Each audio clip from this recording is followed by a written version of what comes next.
bonjour à toutes et à tous. Et merci d'être venus. Aussi nombreux, c'est un euphémisme. En fait, on a parlé tout à l'heure des questions d'infrastructure. Moi, je pense d'abord que c'est une question de mindset. Comment voulez-vous qu'on soit dans les classements lorsque on parle de l'IA et qu'il y a une salle qui est aussi vide? On ne peut pas être dans les classements. Mais moi, je vois, parce que de temps en temps, je vois aussi sur TikTok, je vois qu'il y a plein de Camerounais qui sont sur TikTok, qui bavardent, qui font des choses. Même certains disent qu'ils gagnent des prix à droite, à gauche. Mais quand on veut parler d'un sujet aussi important, il n'y a personne dans la salle. Si on était au Rwanda ou au Gabon, on refuserait des gens à la porte. De toute façon, j'interpelle les jeunes. Moi, je suis déjà âgé.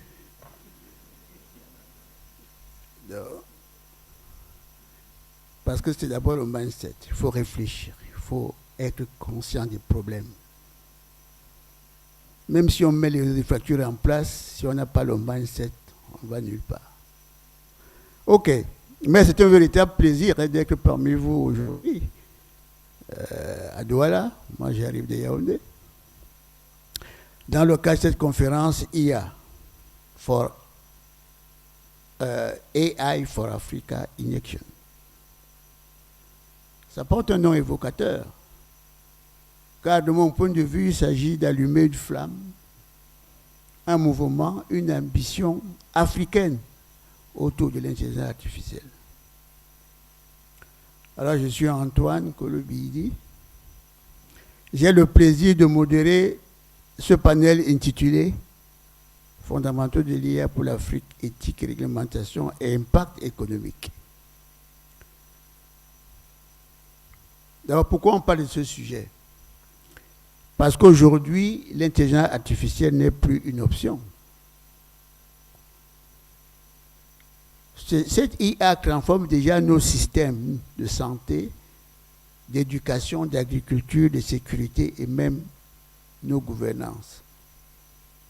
Même dans l'état actuel, avec une réglementation qui est quasi inexistante, des infrastructures un peu bancales, mais déjà l'IA quand même permet déjà de faire des choses. Il y a des cas, n'est-ce pas, des use cases qu'on peut évoquer. Mais cette information pose quand même des questions essentielles et c'est pour ça que nous sommes là aujourd'hui. Comment éviter que l'IA ne reproduise ou n'amplifie les inégalités et les biais? Ça, c'est la problématique. Si on fait une IA élitiste ou une IA simplement de consommateur, comment on va éviter que ces inégalités ne puissent que s'accentuer avec l'IA ou que nous soyons alors victimes des biais? Mais l'autre question, c'est comment bâtir des cadres réglementaires africains qui protègent sans la freiner l'innovation.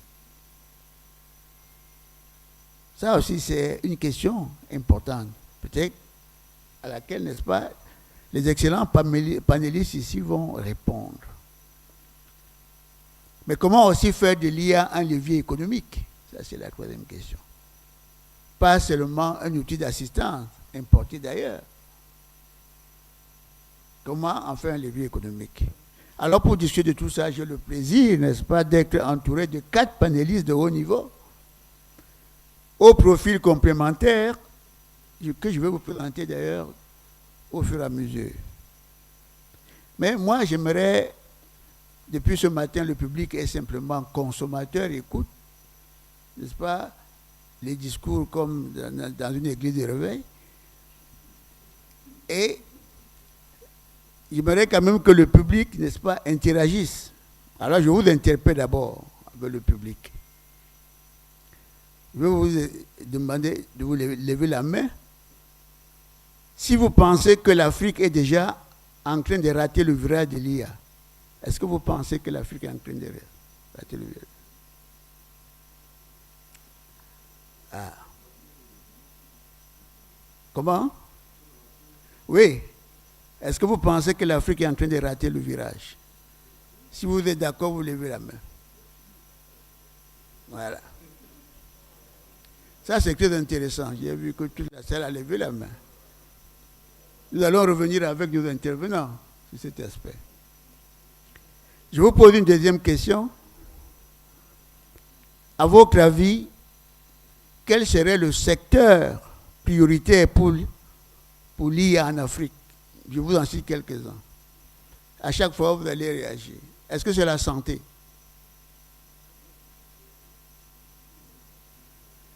Est-ce que c'est l'éducation? Voilà, maximum l'éducation. Est-ce que c'est l'agriculture? Est-ce que c'est les services financiers? Non, on préfère le cash. Bon. Est-ce que c'est la gouvernance publique? Voilà. Donc vous voyez que ça nous donne déjà aux panélistes une idée des attentes, de vos attentes. Alors maintenant, pour lancer notre échange, je vais demander à chaque panéliste de se prêter un petit exercice, hein, les panélistes. En 1 minute, vous allez essayer de répondre à cette question d'ouverture. Quand vous entendez intelligence artificielle pour l'Afrique, quelle est la première opportunité ou le premier risque qui vous vient à l'esprit? Daniel, I don't know if you understand what I mean. Ah, okay, so you can give your answer to the question. First, yeah. Okay, it was the risk or opportunity, the first thing I think about. Okay, when I'm going to say risk, but I'm going to not use the normal risk. It's the risk of being left behind if we don't move forward quickly. And it's the risk of being left behind if we don't do something around the African narrative specifically for AI, because we'll end up with solutions that are not going to work. Okay, thank you for your answer.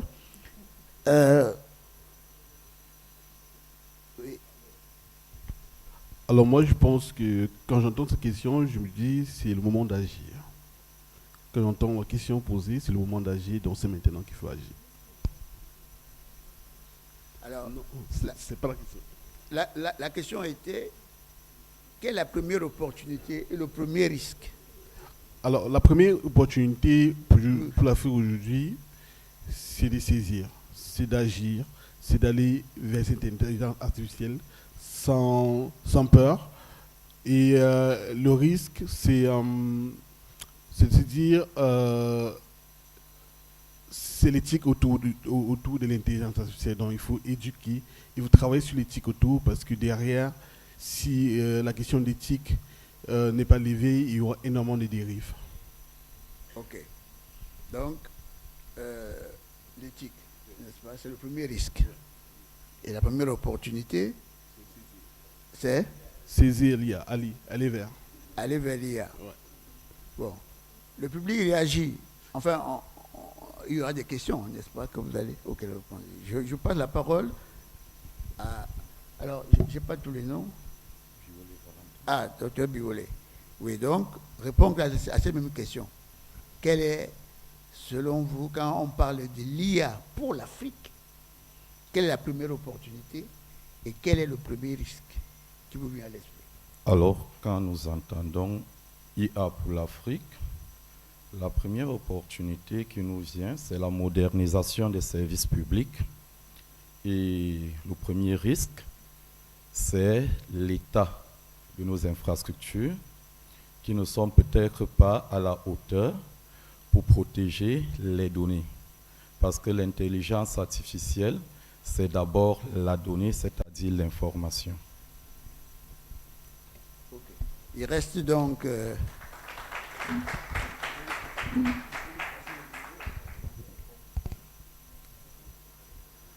Ok, merci de me passer la parole.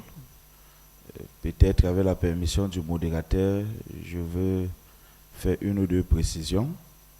Peut-être ce qui justifiera mon intervention par la suite.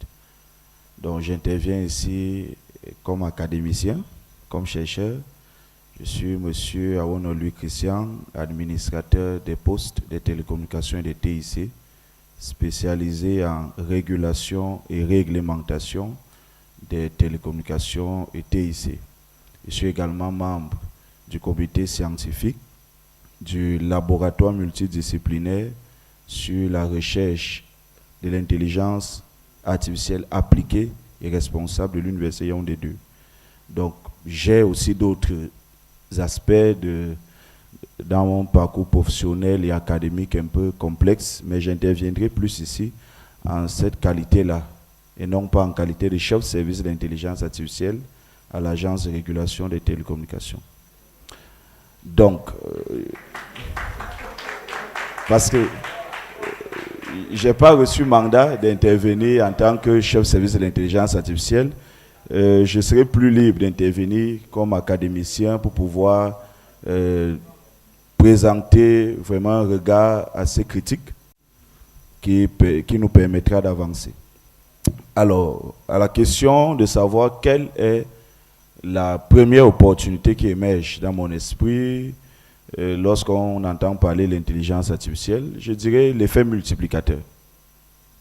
L'Afrique tient là une opportunité pour accélérer la croissance sur le plan socio-économique. L'Afrique tient là une opportunité pour se positionner. Parce que nous voyons aujourd'hui, à l'échiquier international, chacun essaye de s'approprier les questions d'intelligence artificielle. Nous tous, nous sommes en situation, personne n'est déjà situé.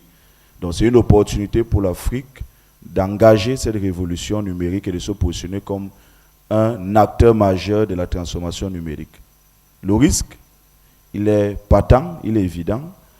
Le risque, c'est la transmission d'une nouvelle forme d'impérialisme numérique où l'Afrique restera dépendante des produits numériques développés ailleurs, des solutions d'IA développées ailleurs, et cette révolution peut être manquée si nous ne mitigeons pas ces risques pour optimiser les potentialités offertes par l'intelligence artificielle.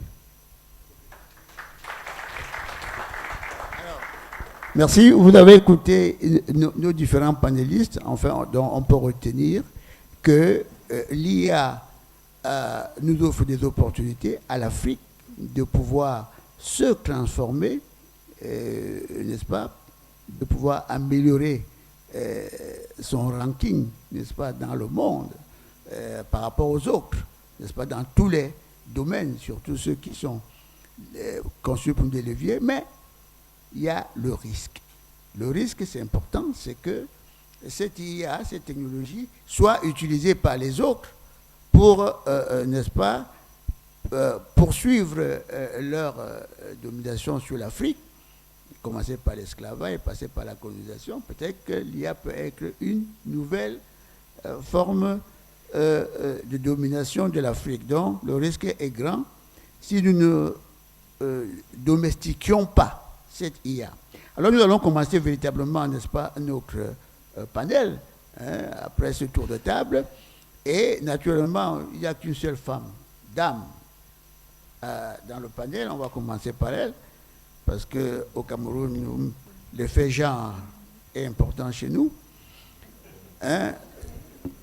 Daniel, you are the only woman on the panel. I naturally start with you.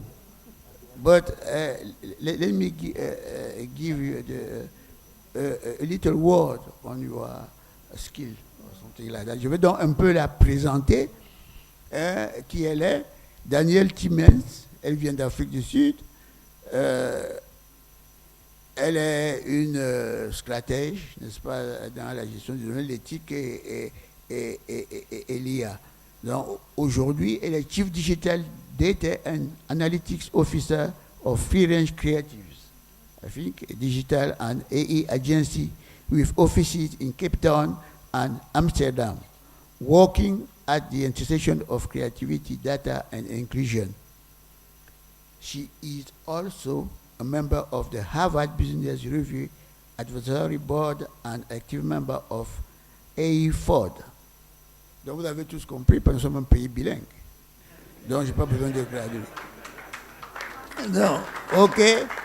Alors, Daniel, I want to ask you the first question.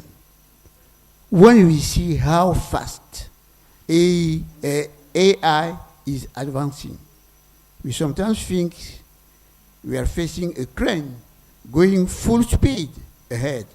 What worries you most for our societies? En français, je pose la question. Quand on voit à quelle vitesse l'IA avance, on se dit parfois qu'on est en face à un train lancé à toute allure. Qu'est-ce qui vous inquiète le plus pour nos sociétés?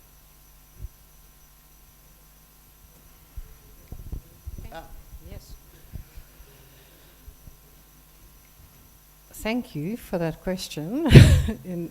Well, the first thing I think would be, if I understand the question correctly, is to get on that train. That's actually my answer. Just get on and figure it out as you go along.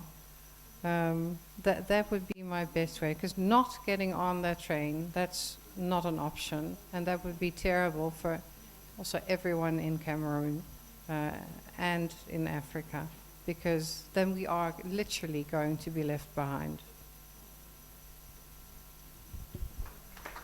Ok. Donc, merci. Alors, la question était, on a l'impression que quand on voit à quelle vitesse l'IA avance, on a l'impression qu'il y a un train qui est lancé à toute allure. Je vais relancer Daniel en disant que est-ce que nos propres cultures, nos repères culturels, et je vais lui citer une qu'elle connaît, l'Ubuntu, par exemple, l'Afrique du Sud, n'est-ce pas, peuvent nous aider à tracer notre propre route. Parce que la question était, le train va à toute vitesse, l'IA. Est-ce que nous pouvons forcément entrer dans ce train qui va à toute vitesse? Est-ce que nous devons tracer nos propres routes, n'est-ce pas, pour que le train emprunte nos routes? Voilà. Okay, like it. We're building a different train. We're going somewhere else. That's what we're doing. Oui, les questions vont être posées après. Les pénalistes, n'est-ce pas, interviennent d'abord. J'ai voulu que ce soit sous forme de questions et de réponses comme ça, au lieu, n'est-ce pas, qu'on vienne répéter encore des discours. Vous allez tous aller lire sur Internet et peut-être vous allez critiquer en disant ils n'ont pas dit ceci, ils n'ont pas dit cela. Donc, je voulais éviter cela. On va essayer de dialoguer, ainsi de suite. Alors, l'IA donc qui est conçue ailleurs. On l'a dit aujourd'hui, l'IA est conçue ailleurs, n'est-ce pas? Toutes les solutions, les algorithmes que nous utilisons aujourd'hui, ChatGPT et consorts, Gamma et tout ces machins, c'est conçu ailleurs. Est-ce que ça peut vraiment s'adapter à nos vécus, ou est-ce qu'on a intérêt à penser à une éthique à partir de chez nous, pour chez nous? Daniel peut répondre, mais les autres aussi peuvent répondre. Donc vous voyez que les IA que nous utilisons aujourd'hui sont pensées et conçues ailleurs. Mais est-ce que nous avons intérêt à penser à une éthique à partir de chez nous, pour chez nous? Je voudrais que chaque panéliste dise un mot, n'est-ce pas, docteur? Alors, merci pour la question. Celle de savoir si l'IA conçue ailleurs peut être importée à partir de l'éthique africaine. Alors, nous dirons simplement que, étant donné que nous importons déjà l'IA, qui est différente de nos us et coutumes, il y a lieu de penser à nationaliser ou bien à localiser cette IA pour que cet outil puisse correspondre à nos éthiques. Merci. Peut-être que M. Awono a quelque chose à dire sur cette question. Alors, merci. Je vais repréciser que j'interviens là en tant qu'académicien. Et là est toute ma joie aussi de partager ce panel avec vous. J'ai oublié de le dire à l'entame. Je connais monsieur le modérateur depuis plusieurs années. Et dans les grands cercles de réflexion, il n'a jamais manqué d'être présent. Donc je suis très content d'être à ses côtés. Et également aux côtés des autres panélistes. Sur la question de l'éthique, c'est une question cruciale et importante. D'abord, c'est quoi l'éthique? Est-ce qu'on peut parler d'une éthique africaine ou des éthiques africaines? C'est un singulier bien pluriel. Vous voyez, donc c'est difficile de dire une éthique africaine parce que l'Afrique, c'est un multiplex d'identités, de cultures, d'éthiques. Ce qu'on trouve éthique au Cameroun n'est pas forcément éthique ailleurs. Donc je crois que dans la construction de l'intelligence artificielle africaine, je crois que cela a été martelé lors de l'élaboration de la stratégie continentale de l'intelligence artificielle. Cela a été même d'ailleurs précisé lors des actes, lors de la déclaration africaine sur l'intelligence artificielle, je crois que c'était à Kigali, au mois de mars ou de février. Donc c'était l'occasion pour les États africains de s'interroger sur la direction, l'orientation à donner à l'IA. On s'est donc rendu compte qu'il y avait une multiplicité d'approches. Quelle approche adopter? Ce n'est pas un petit challenge. Donc je crois que la plupart des IA que nous importons portent en elles-mêmes des orientations éthiques qui diffèrent des nôtres, qui diffèrent de nos cultures, qui diffèrent de nos approches de compréhension du monde. Il faudrait une approche plurielle pour pouvoir adresser le problème, pour pouvoir identifier ce que je peux considérer comme des leviers éthiques de l'Afrique, des leviers, pas un seul, qui pourront donc se traduire, n'est-ce pas, dans la conception et dans la promotion d'une IA. Donc je crois qu'il faut une approche globale, il faut une approche prudente. Tout ce qui vient forcément d'ailleurs n'est pas mauvais. Il faut détruire ces discours afrocentristes, mais il faut aller vers, avec un peu de mesure pour construire quelque chose qui s'adapte à notre contexte, mais aussi à notre époque. Voilà ce que je peux dire sur cette question. M. Wana nous dit, il met un peu un bémol, il dit il faut détruire le discours afrocentriste. Il y a ceux qui disent que vraiment, il faut unir à l'africaine, il faut rejeter tout ce qui vient de l'Occident. Il dit non, il faut être un peu plus modéré, nuancé. M. Ngouniou, est-ce que vous avez quelque chose à dire? Oui, je suis totalement d'accord avec lui. Mais je souhaite préciser qu'il faut contextualiser. Et ce qui est intéressant, c'est que localement, déjà, on a des acteurs qui arrivent à contextualiser les IA, à transformer. Donc, il y a pas mal de solutions. Après, moi, je suis très concret parce que je suis au quotidien avec les entrepreneurs. Il y a pas mal de solutions qu'on développe localement à base de ces IA qui sont déjà là. Donc, je pense qu'aujourd'hui, des talents qu'on a, on arrive déjà à contextualiser. Mais davantage, on doit travailler sur ces solutions-là et vulgariser davantage pour que ces solutions-là, les gens puissent être au courant et utiliser. Parce que l'IA, on va dire, c'est la technologie, c'est comme Internet, c'est là. Après, qu'est-ce qu'on fait de ça? C'est chaque pays qui décide de comment il l'utilise, qui transforme. Et on a la chance d'être dans un écosystème quand même qui bouge. Et je pense qu'on aura l'occasion de parler de quelques exemples concrets. D'accord. Alors, M. Ngouniou nous dit, attention, l'innovation n'est pas toujours l'innovation de rupture. Il y a une innovation qui consiste aussi avec une innovation incrémentale, c'est-à-dire on peut découvrir des choses importantes construites ailleurs, mais il faut les contextualiser. C'est ce qu'il nous dit. Alors, on va passer à la question de la gouvernance, parce qu'on a quand même un temps, n'est-ce pas, limité. La question de la gouvernance, M. Awana, qui a voulu toujours échapper, nous dit, oui, je ne parle pas ici en tant que ART, mais bon, il est quand même de l'ART. Bon, c'est ça. Donc, on va l'interpeller sur la question de la gouvernance et de la régulation. La question est, aujourd'hui, l'Afrique semble encore être en position d'observateur sur beaucoup de règles autour de l'IA. Est-ce qu'il faut que chacun agisse dans son coin Vous me l'avez dit tout à l'heure que chaque Afrique, il y a des Afriques, il y a une Afrique et puis il y a des Afriques, dans chaque pays africain. Est-ce qu'on doit construire un cadre commun à l'échelle du continent? Alors, merci pour la question. Je vais seulement dire que l'académicien répond de manière objective, ce qui pourrait manquer à d'autres casquettes. Donc, comment réglementer l'IA? Est-ce que on pourrait construire un cadre juridique africain? Laissons parler quelques faits. Au lendemain de la conférence de Budapest sur la cybercriminalité, l'Afrique s'est engagée à mettre sur pied un cadre juridique africain pour réglementer la cybersécurité et la protection des données à caractère personnel. Il y a eu la convention de Malabo que vous connaissez. Jusqu'à aujourd'hui, le Cameroun n'a pas ratifié cette convention. Plusieurs pays d'ailleurs. Ça a pris plus de 10 ans pour construire une grammaire autour de la problématique de la cybersécurité.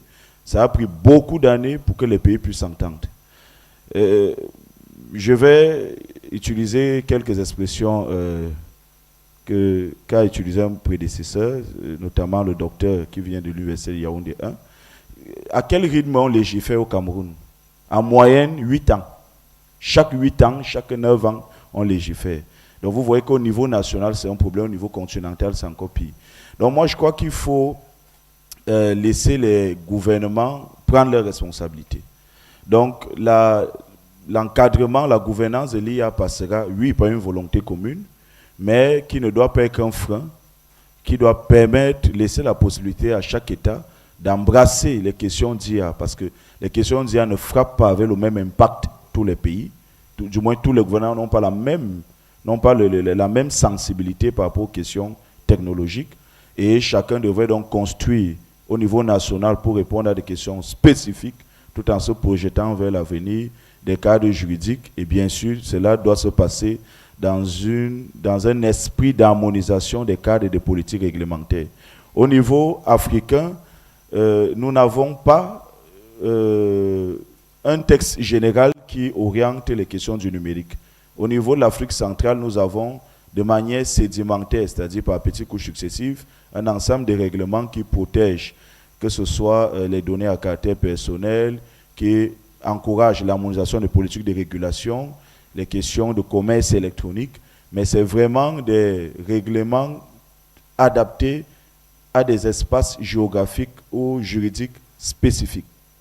Il faut donc plutôt prendre l'approche inverse. Chaque pays doit commencer à légiférer et lorsqu'il y aura une certaine sécurité juridique au niveau des États, on pourra porter la problématique au niveau sous-régional, au niveau régional pour pouvoir espérer avoir un cadre juridique africain.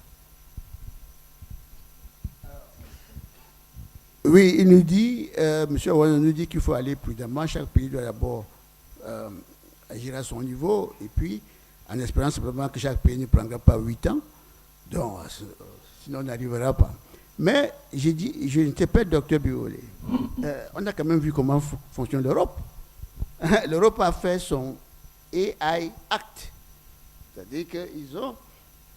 Est-ce que c'est une inspiration? Est-ce que c'est une fausse bonne idée? Ou bien on peut copier ce modèle? M. Ouattara nous dit, non, il faut que chaque pays... Mais l'Europe a procédé autrement. Est-ce que c'est un bon modèle? Alors, en parlant de l'EACT de l'Europe, nous entrons là directement dans l'édification de la norme juridique.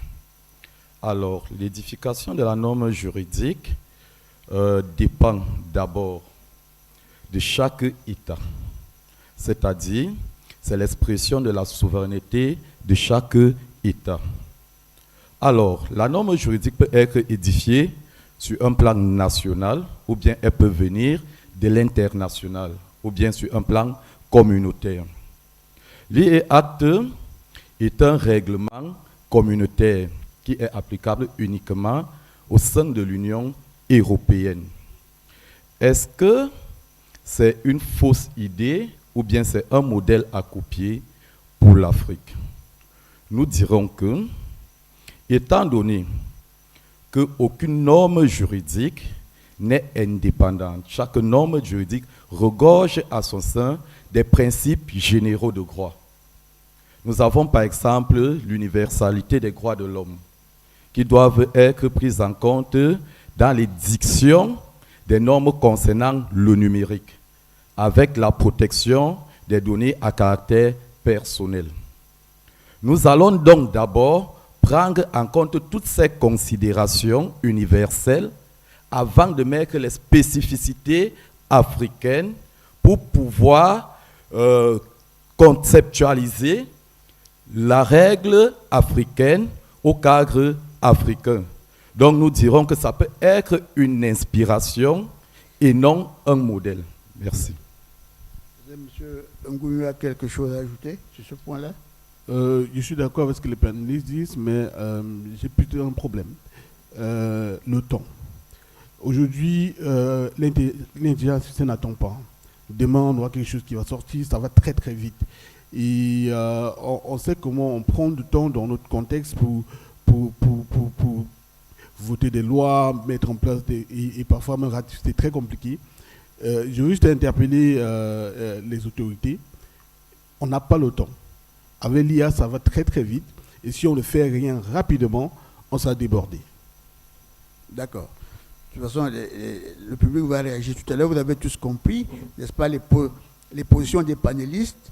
Les positions ne sont pas homogènes. Hein. En fait, chacun a sa vision. Je crois que ça va faire l'échange d'un débat. On va passer, n'est-ce pas, à la troisième articulation de nos échanges. Alors maintenant qu'on a vu la gouvernance, on va peut-être voir la question même sur le terrain. Hein. Là, on va passer au concret. Au plan de l'économie, au plan de l'inclusion, au plan de l'entrepreneuriat. Je relance M. Ngouyou. Est-ce que l'IA peut vraiment changer la donne chez nous, de manière vraiment à 360 degrés, hein? C'est-à-dire sur le plan économique, sur le plan de l'entrepreneuriat, c'est-à-dire la création, n'est-ce pas, des richesses et des entreprises qui créent la richesse d'emploi, sur le plan même de l'inclusion, n'est-ce pas? Est-ce que l'IA peut vraiment changer la donne au-delà des capitales, Douala et Yaoundé? Est-ce qu'à l'arrière-pays, on peut, n'est-ce pas, aussi obtenir ce... Donc, est-ce que vous avez des cas concrets où l'IA fait déjà la différence? Il y a des cas concrets, des solutions qui sont développées par des Camerounais. Et je pense aujourd'hui, il y a pas mal de boîtes qui développent des solutions au niveau des entreprises. Mais est-ce que l'IA peut changer la donne? La réponse est oui. L'IA peut changer la donne. Au-delà des capitales, il faut beaucoup de travail. Éducation, formation, sensibilisation, information. Il faut énormément de travail pour toucher l'ensemble des 10 régions du Cameroun. Et pour ça, il faut commencer les infrastructures, il faut connecter. Il y a tellement de paramètres qui entrent en jeu pour que l'ensemble du Cameroun soit impacté. Mais déjà, de ce qui est fait au niveau des capitales déjà, il y a pas mal de solutions qui sont développées. On a des jeunes. Un exemple. Dastodi, par exemple. Oui. Dastodi, je pense que c'est une solution de e-learning qui est quand même assez avant-gardiste parce qu'il a développé la solution, je pense, il y a 2 ans, vraiment au tout début. Aujourd'hui, on a Tara de Dicalo. Pour ceux qui connaissent Dicalo, Tara, ça fonctionne super bien. Fait des transactions financières sur WhatsApp. Ça marche bien. Il y a pas mal d'autres solutions comme ça qui sont là. On a BIM. BIM, je pense que lui, c'est une IA génératrice d'images qui est là depuis au moins 2 ans, qui fonctionne très très bien également. Il y a pas mal de solutions qui sont développées localement et qui méritent beaucoup d'attention. Oui, alors là, vous pouvez répondre au docteur qui se pose la question de savoir est-ce qu'on peut traduire maintenant en langue locale. Je crois qu'il y a des solutions hier. Hein? En langue, oui. Ça existe déjà. Je pense qu'il y a des personnes qui travaillent sur ces solutions-là, mais je n'ai pas encore testé. Donc, ce que moi je dis, c'est que j'ai eu à tester, mais j'ai eu vent des ingénieurs qui travaillent sur ces solutions de traduction en langue locale.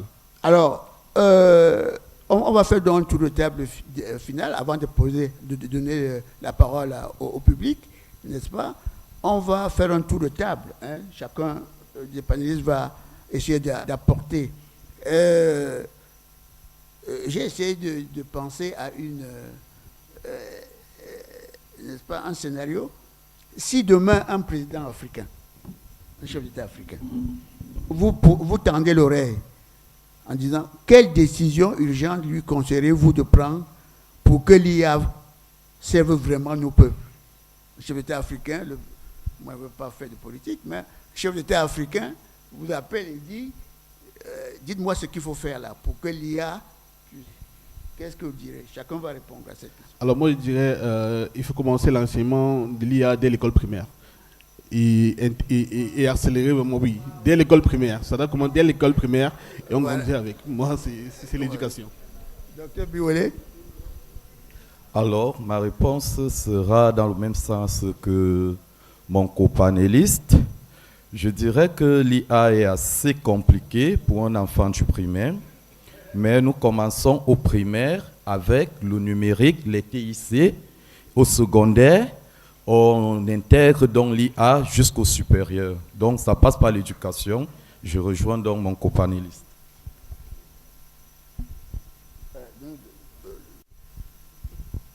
Yes. The question is, if an African president were to ask you tomorrow, what urgent decision would you advise him to make so that AI truly serves our people?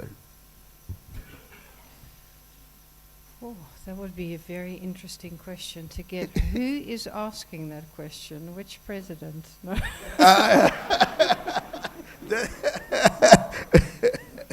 No, because the thing, AI is fantastic and it can solve so many problems, Yeah. but in the wrong hands, it can also do Yes. not so nice Yes. things. That's Yeah. why I'm asking. But I think I would ask that president what is the biggest problem he wants to solve in his country, and then figure out if we can use AI to solve it. Because the best applications for AI solve a problem, and they start with understanding the problem and the context, and then we build it. Okay. Thank you for this question. Vous voyez que quand on donne la priorité à une dame, à une femme, elle est toujours, n'est-ce pas, plus nuancée, plus. Les hommes sont toujours tout de suite directs. Il faut. Vous voyez, on voit la différence tout de suite. Alors, je commencerai par dire que je ne suis pas IA sceptique. Je suis IA optimiste. Ce que je pourrais dire à un chef d'État qui me demandait un tel conseil, c'est, je lui dirais deux choses au moins. Ce qu'il ne devrait pas faire, ce qu'il pourrait faire. Ce qu'il ne devrait pas faire, c'est tomber dans le piège de la précipitation. Vous savez, les technologies innovantes sont disruptives parce qu'elles bouleversent notre... On est toujours un peu in haste, comme on dit en anglais, on est toujours pressé de vouloir entrer. Ce piège-là a été observé en 2017-2018, lorsqu'on a voulu taxer les téléchargements, les applications importées, etc. Donc, il y a le piège de légiférer par à-coup, au gré des évolutions. Demain, quelqu'un dit ça peut ne pas être l'IA. L'IA fait florès aujourd'hui, mais ça peut être quelque chose d'autre d'ici demain, après-demain, qu'on ne parlera plus de l'IA. Donc, il faut éviter de tomber dans le piège de la précipitation. Deuxième des choses, je crois que l'IA est comme un miroir qui révèle la vraie santé de nos politiques publiques, la vraie santé de nos infrastructures. L'IA révèle nos déficits. C'est ça qui fait en sorte que l'IA pose tellement de défis sur le plan infrastructurel et autres. Donc, ce que je conseillerais, c'est d'avoir une approche prudente. Il faut résoudre les problèmes périphériques autour de l'IA.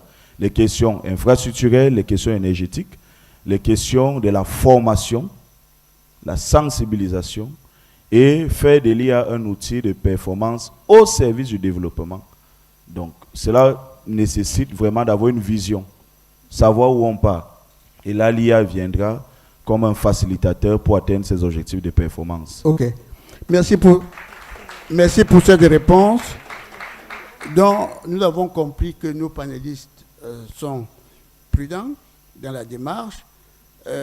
Daniel nous dit d'abord quel est le président, parce que le président africain, effectivement, si c'est pour développer le pays, disons, améliorer, disons, les conditions de vie des populations, peut-être que l'IA peut faire beaucoup de choses. Si c'est pour rester longtemps au pouvoir, peut-être que c'est pas bon. Mais bon, vous voyez. Alors, on va donner 15 minutes de parole, n'est-ce pas, au public pour des questions que vous aurez à poser. Et je ne sais pas comment on va procéder. Il faut peut-être qu'on ait un stylo pour noter les questions. Mais on va prendre d'abord 3 questions rapidement.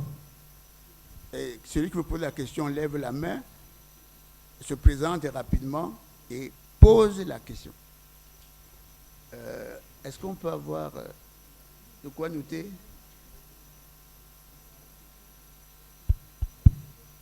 Good. Oui. Can I go on?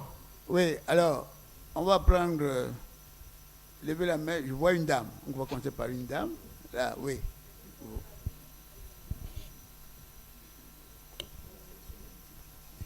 Ouais, vous indiquez à qui vous adressez la question, à quel panéliste vous adressez la question. Pas au modérateur. Thank you so much, Mr. Moderator. My name is Helen Monkom. I am a leadership trainer and an executive coach. Mr. Moderator, there's something you mentioned, and you asked about the opportunities and the worries that come to mind when we talk about AI. So I'm going to address my question to Daniel. You are a strategist, right? My worry is, with the advent of AI and its rapid integration, what are some of the strategies that we can adopt to make sure that we maintain our humanity or our humanity in the process of embracing AI? Because I feel like somehow it takes away our ability to think and to solve problems. So how do we manage that? And my second question, now in terms of Africa, we have challenges with infrastructure to accommodate AI, and one of them is electricity and internet. How can we make sure that we have access to what we need in order to appropriately benefit from the advent of AI? Thank you.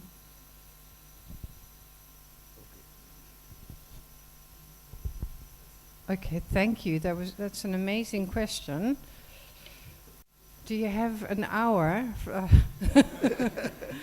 No, the short answer is, well, unfortunately, there is no recipe for success. But I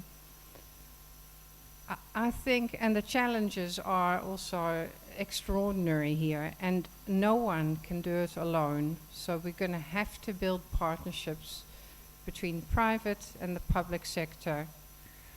The government obviously plays a role here too if we're talking about infrastructure. There are though also some other opportunities where we can almost like circumvent some of that, and that's, for example, is that there's a group of people at the moment in South Africa working on a new language AI tool, and that will be mostly voice, and it will not be necessarily available on a smartphone, but just on an old cell phone where people do not type things in, but they use their voice. And it means that the technical requirements then are very different, and maybe we have some less issues because we don't have to give everyone Wi-Fi at home.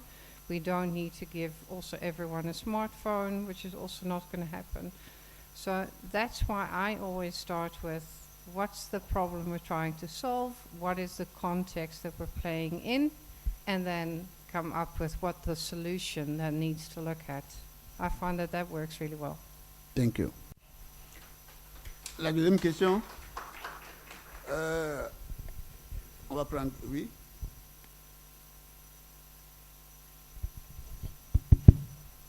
Hello, Mr. Yinda. I work in the railway industry. I'm asking why the catastrophe in your presentation, because some of you are kind of presenting the fact that Africa is late and behind of developing technologies towards AI. And I was wondering why the catastrophe, because when you look at internet, for instance, 90% of search, the market share of search engines, 90% of it is owned by an Western company, and the rest of the world is fine with it. It works perfectly well. Africa is not dead yet, and you can still find everything you want to find online, and it doesn't prevent you to develop something else in the tech industry. So the way I see this, it's not much about which AI will lead the world and how you present it, but how an AI can be used as a tool or a solution to emphasize a particular problem in Africa. But I was wondering why we're more so focused on by Africa has to jump in and develop its own AI. I don't really see the point in terms of resources and most things we have to do. Is it accurate? We need a question. She got the question. Okay. Got the question. That's also a really good one.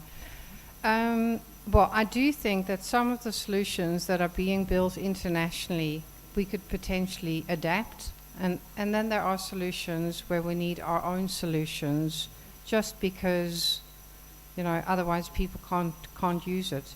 So, for example, if you don't speak, English really well, if it's not your first language, if your language is one of the African languages, then that's not going to work with ChatGPT at the moment. So there are situations, I think, where we need completely our own, and other situations where it can be adapted.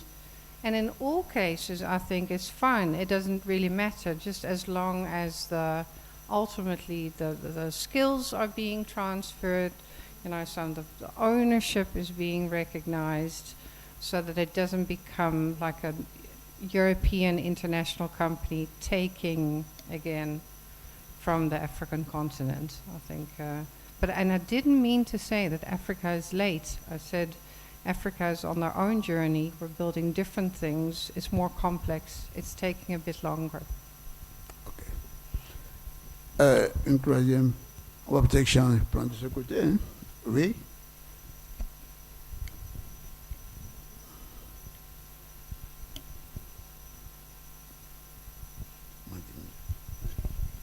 Bonjour. Moi, je suis Evanik Nonongo, acteur du numérique et aussi entrepreneur. Ma question va beaucoup plus s'adresser à M. Ono, qui, depuis un moment, porte la casquette d'académicien.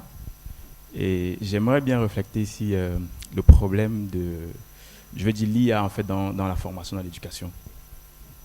Est-ce que vous ne pensez pas qu'en Afrique, on a une tendance à très mal utiliser l'IA, beaucoup plus dans le domaine de la formation?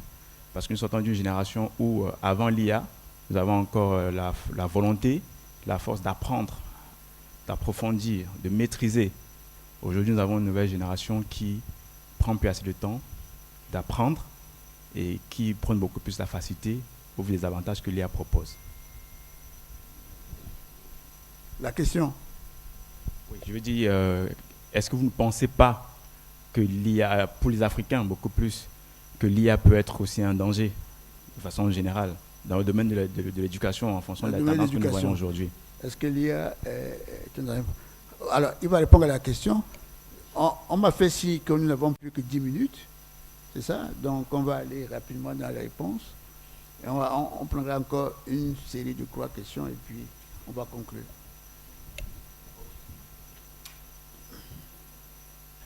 Qu'est-ce que je peux dire en très peu de temps sur les risques que porte l'IA dans le domaine de la formation et de la recherche? Je crois qu'il faut plutôt voir aussi les avantages. Parce que nous devons nous utiliser les outils de notre temps. Et je crois que l'IA est un facilitateur dans la recherche. Si vous faites la recherche juridique comme je le fais, comme l'a fait le docteur, comme le fait toujours le docteur Biolé, vous pouvez avoir environ 500 décisions de justice que vous devez analyser.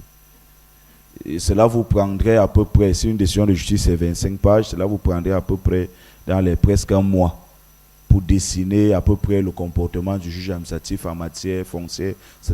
L'IA vous aide, n'est-ce pas, à approfondir les recherches, à réduire la marge d'erreur et à optimiser les résultats. Donc l'IA appliquée dans le domaine de la recherche est un élément, n'est-ce pas, de performance qui vous permet d'atteindre les objectifs à très court terme. Aujourd'hui, on a plusieurs applications de l'IA dans le domaine judiciaire, dans le domaine, on parle de la justice prédictive. L'IA peut analyser de multiples cas et prévoir les solutions possibles. L'IA peut aider ceux-là qui font dans le domaine de l'agriculture, etc. Mais je crois que l'IA soulève aussi les problèmes éthiques et les problèmes de droit d'auteur, de propriété intellectuelle, qu'il faut mitiger. Voilà pourquoi il faut renforcer le cadre juridique existant. La loi sur les droits d'auteur date de près de 25 ans aujourd'hui. Il faut construire un écosystème juridique qui résonne et qui permette à l'IA d'être exploité et utilisé, mais tout en protégeant la propriété intellectuelle et tout en encourageant l'effort personnel qui a parfois tendance à disparaître avec l'utilisation abusive et disproportionnée de l'IA. Ok. Donc, l'effort personnel est un élément important, un déterminant. Il faut toujours apporter sa valeur ajoutée intrinsèque dans ce que vous propose l'IA. 3 autres questions. Alors, une dame là-bas. Enfin, il y a une dame qui lève le doigt depuis. Oui, allez-y, madame.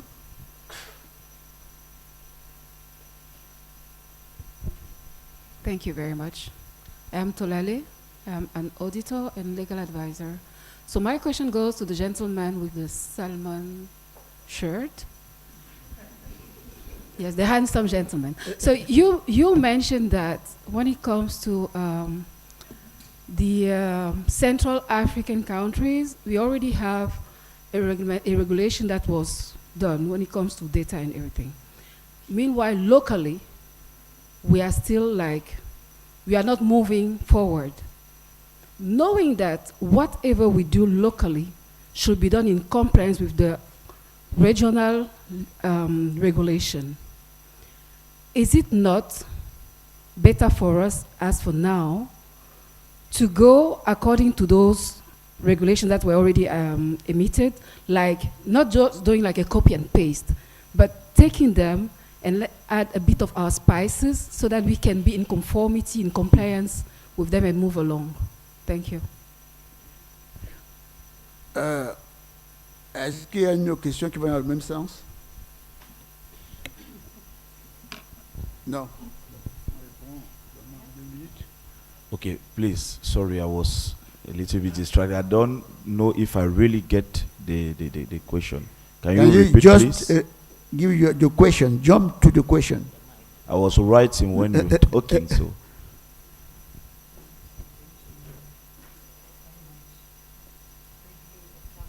So my question is, knowing that locally, regionally, I mean, the states have already emitted a regulation and that we, locally, we haven't done so yet, can't we just take those texts, okay, and then add our little spices in order to be in compliance and protect ourselves? That was my question. Alors, ce que je pense, merci pour la question, ce que je pense, c'est que, je crois que la question a été un peu évacuée tout à l'heure. Ce que je pense, c'est que dans la réglementation, moi, je défends l'idée d'une réglementation, pas par à-coup, qui résout les problèmes ponctuels, mais une réglementation qui est pensée. Vous avez vu les hésitations du législateur camerounais, il faut légiférer aujourd'hui sur telle technologie, après-demain, c'est les influenceuses parce qu'elle gagne des services sur le plan numérique et consorts. Donc, il y a une hésitation législative. Je crois qu'il faut une véritable politique juridique qu'on mette en avant pour résoudre des problèmes de manière globale et de manière pérenne. Donc moi, je crois que importer les matériaux juridiques qui viennent d'ailleurs, la matière juridique qui vient d'ailleurs, c'est intéressant. Encore faut-il que cette importation ne se fasse pas de manière aveugle, que cette importation tienne compte de nos réalités locales et que l'orientation qu'on donne à la réglementation permet de résoudre des problèmes futurs. Parce que généralement, pendant qu'on élabore une loi, on a une vision fermée. C'est le cas de la loi sur la protection des données du 23 décembre 2024. À peine elle allait au Parlement qu'elle était déjà obsolète. Et à l'époque, je critiquais qu'elle était même anorexique. Vous voyez? Donc je crois qu'il faut une approche contextualisée, mais aussi une approche pérenne qui permet d'anticiper sur les évolutions futures. Ok. Alors, une dernière question, parce qu'on n'est plus par le temps. Oui, madame là-bas.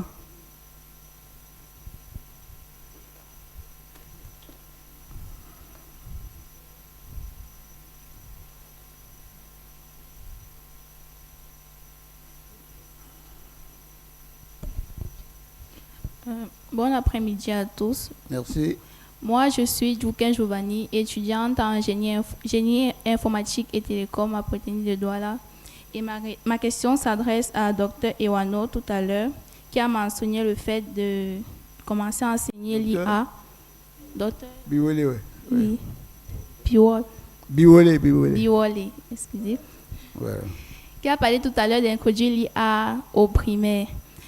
Ce qu'il a dit m'a intriguée parce que déjà à notre niveau, l'IA a un impact, je dirais pas négatif, mais un sérieux impact sur les études.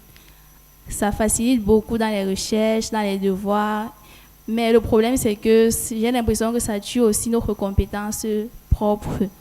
Donc j'aimerais juste savoir si le fait que l'IA facilite autant les recherches, le processus d'éducation et tout, ne représente pas un risque pour les personnes, si c'est qu'on introduisait ça dès le primaire, un risque qui atténuerait la compétence réelle. On a compris la question. Alors, je ne sais pas exactement si la question m'est agressée, mais je vais essayer de répondre. Déjà, nous avons dit que le primaire n'est pas le niveau adéquat pour enseigner l'IA. Mais au primaire, nous pouvons déjà commencer avec les bases en TIC, en numérique, et plus l'enfant avance, plus on introduit les modules plus compliqués. Alors, au niveau de la facilité, nous allons dire que plus l'enfant recourt vers l'IA, plus l'enseignant doit se mettre à jour. Parce que l'enseignant doit être capable de contourner cette facilité et mettre des attrapes niveau à l'étudiant. Nous le faisons déjà à notre niveau avec le contrôle anti-plagiat. Il y a des enfants maintenant, vous donnez une question, ils courent rapidement à Google. Les mêmes instruments que vous avez, nous les avons. Alors, une fois que je rencontre un enfant qui a copié, je sanctionne de la manière la plus sévère. Merci. Juste un complément.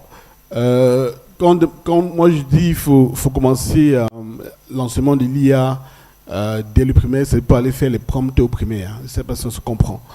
L'IA ne se limite pas aux prompts, donc à la finalité. Ça les bases. Déjà, qu'est-ce que l'IA? Il faut expliquer. Ça les bases. Vraiment, c'est un processus, une initiation. Ça démarre. Et à la fin, on ne doit pas seulement être ceux qui utilisons l'IA. On doit pouvoir créer. Et que dit création commence par les bases, comprendre comment ça fonctionne, comment on code, c'est vraiment dans ce sens-là. C'est toute une initiation qui commence très tôt. C'est comme on apprend la robotique aux enfants de 7 ans. Ça se fait, hein, mais si on apprend la robotique aux enfants de 7 ans. C'est pas qu'ils vont fabriquer des robots à 7 ans, mais ils s'initient à cela et après, qu'ils seront grandis, ils seront plus performants. C'est vraiment dans ce sens-là. Ok. Alors, vous avez certainement encore beaucoup de questions, mais les panélistes sont là jusqu'à demain. Vous pouvez échanger en one-to-one.